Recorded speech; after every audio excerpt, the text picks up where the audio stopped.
People were needing to look mental illness in the face in ways I feel that people had for centuries.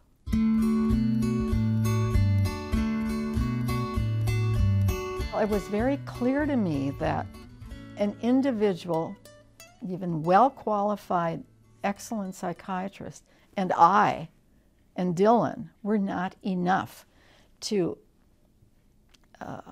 lift the load, to to see us have progress in ways that, I mean, people in those days were still sort of saying, in general, societally, well, if you work harder and the individual works harder, there's no reason why they can't get better. I'm not saying the psychiatrists were saying that, at least not to us, but that was kind of a prevailing myth in the society.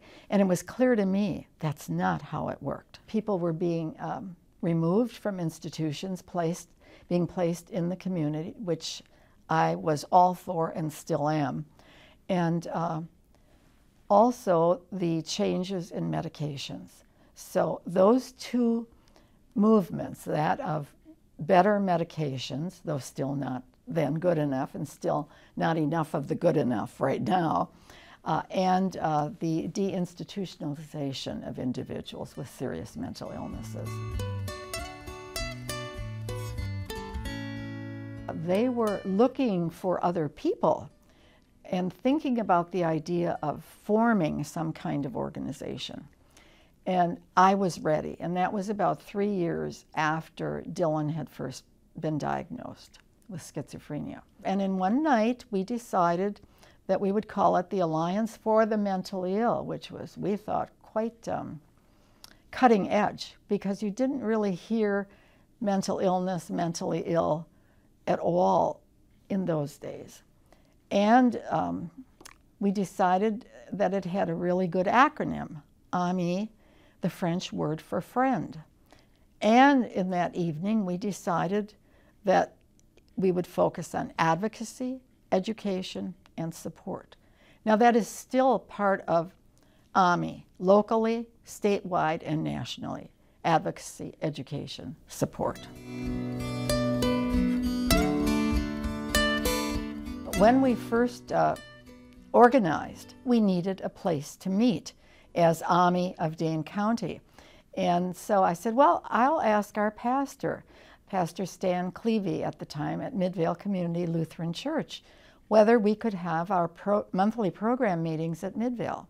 And he said yes and checked with the council. And so for the first 9 years of NAMI Dane, now NAMI Dane, we met at Midvale Community Lutheran Church.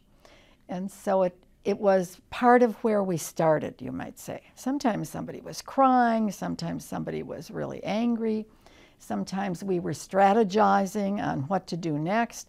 So it was really everything all at one time, because a group such as NAMI had not existed before, at least not in this area, though we learned that there were groups springing up across the country. I don't recall there being resistance. We were just so revved up that I don't know how anybody could have resisted us. That didn't mean that things happened instantly. There were people who were ready for this, as was I. You know, we were ready to come together.